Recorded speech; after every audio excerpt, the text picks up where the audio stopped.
Chicken Provençal is a classic French dish. In its original form, it was simply chicken rubbed with garlic, herbs, and pepper, and roasted. In this age, we're used to much stronger flavors, not only from our exposure to spicy ethnic cuisines, but also commercial food products that are all boosted with potent artificial flavorings. People today find many old-world dishes lacking in flavor. There's just not enough oomph to wow people, especially paying customers in a restaurant, which is why you won't find chicken Provençal on hardly any restaurant menu today, even though it was very popular a few decades ago. To bring this recipe back to life, the trick was to boost the flavor without altering the expected taste, and that's exactly what I've done here. We have the principal ingredients here. I have 90 grams of green grapes, seedless green grapes. I'm going to cut these in half in just a couple of minutes.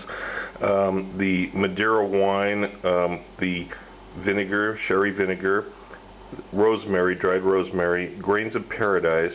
If you read the notes, you can substitute a few black peppercorns instead. This will be much better. Fresh sorrel leaves.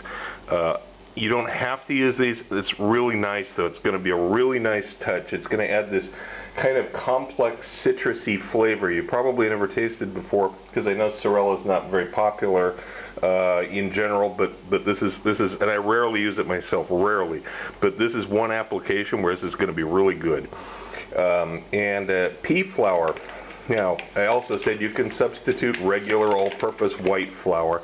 This is made from roasted yellow peas that are ground up, and this will also add much better flavor in the final product, but I know it's also difficult to get, so substitute as you have to. This will still be good anyway. If you can get all of these exact ingredients, it's going to be phenomenal. Into a small saucepan, I've got the grapes, which I've already cut in half here off camera. I'm going to add the Madeira to that, and the sherry vinegar, and begin heating this to a simmer, and we're going to reduce it down to a glaze, very thick. Get it up to a simmer like this, but don't have a fierce boil going, because otherwise you'll blow off all the flavors, as explained in previous videos. This is going to take a little while. You're going to kind of push down on the grapes as they continue to cook. And in the meantime, while those grapes and vinegar and wine are reducing, you give a light crush to the grains of paradise. I'm going to add this in to the pea flour, along with a chiffonade of the sorrel. You can see it's like 2 or 3 tablespoons, and then you're going to mix this together just loosely for now. And we'll just set this off to the side until we're ready for it.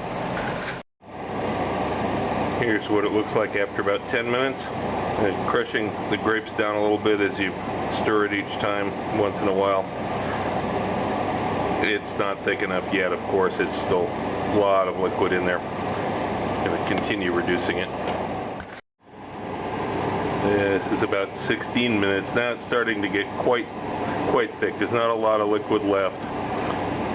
Almost to that point.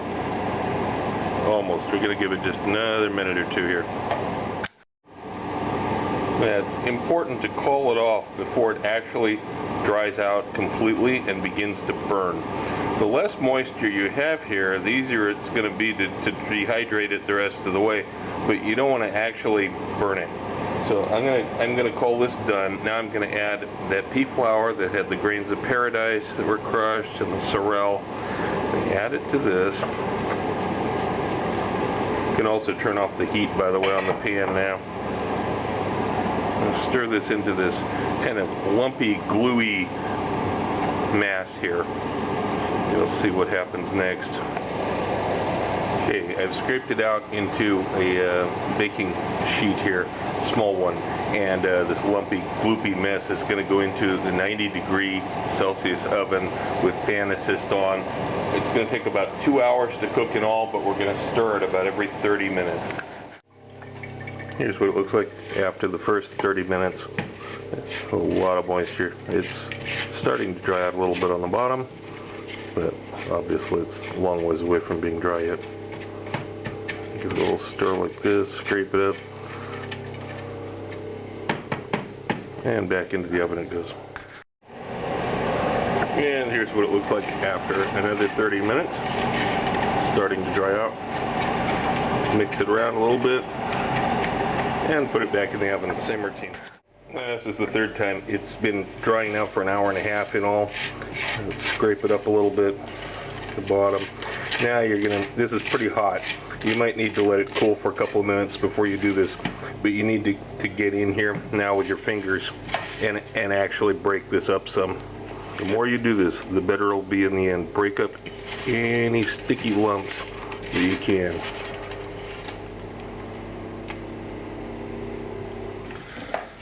And then finally, you can break this up a little bit more after it cools to room temperature. I'm going to put this in electric spice mill.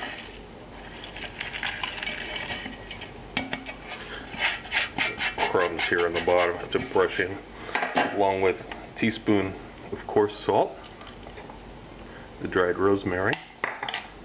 Now we're going to grind this to a powder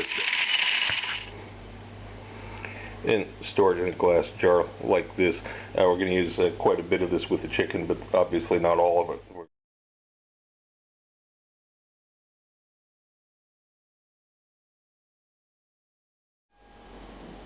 Yeah, when you're ready to cook the chicken, we're going to use a healthy tablespoon of the seasoning mix. We're going to use more of this seasoning mix later. And about a tablespoon of flour. And mix this up a little bit first. Put all the chicken pieces in here and toss to try to cover these as best you can. I have a non-stick pan here. I'm going to put enough olive oil in it, good quality olive oil this time, Italian of course. Cover the bottom. We're going to cook these chicken legs in batches of two batches, that is, 4 at a time, so we don't overcrowd the pan. And you can always use a splatter guard. Turn the pieces over once in a while, like this, every few minutes, so you get even browning. You don't want any blackening on them. You want them brown, but not black. Like this. They're going to be cooked plenty more, so don't worry. Okay, let's transfer these off now. Start the next batch.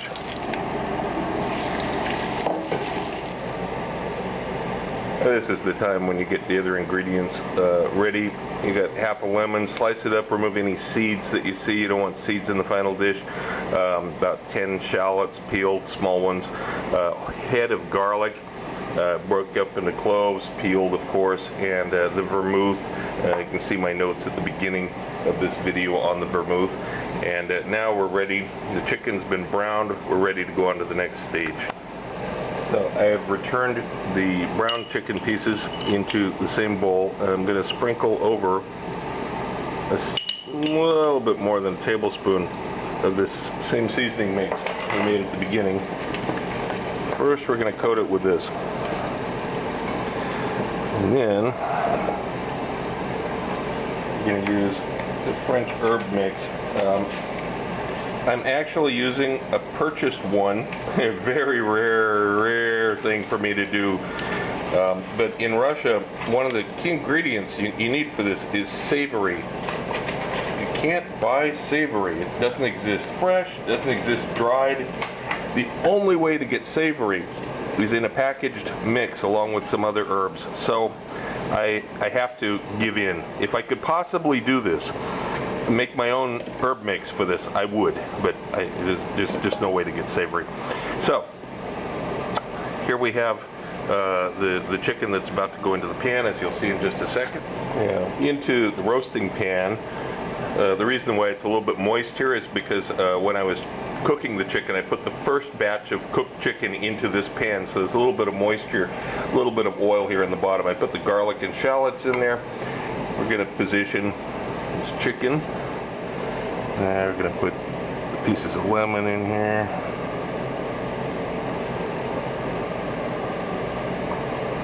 Just kind of divide it out evenly. And finally, the vermouth. And now, fresh cracked black pepper over the top.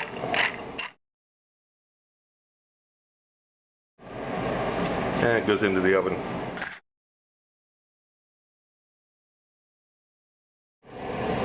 Now this is after it's been in the oven for 20 minutes. The first 20 minutes, I'm going to tip the pan up to one edge here and use a turkey baster.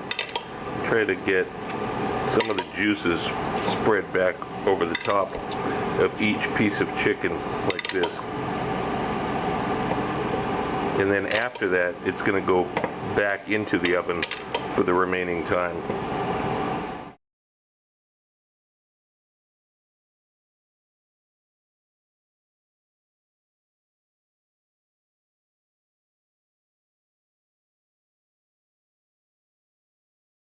The second volume of my cookbook is now available through Amazon and other booksellers. It covers the YouTube recipes from the last 8 months with more in-depth information. I received requests for the procedures on all recipes, and I've listened to you. Every recipe has step-by-step directions, and of course there are recipes that aren't on YouTube. But this is not just a recipe book. Far from it, as you can see from some of the topics scrolling by here. I'm certain that anyone who watches my channel and any serious cook will find this book a treasury of useful and new information you won't find anywhere else. If you want to know more about my adventures as a chef around the world and have some great laughs along the way, be sure to check out the video tour of my book, 40 Years in One Night. It's up on YouTube right now. Click the link. Also look for my cocktail book, Cocktails of the South Pacific and Beyond, Advanced Mixology, available through Amazon online.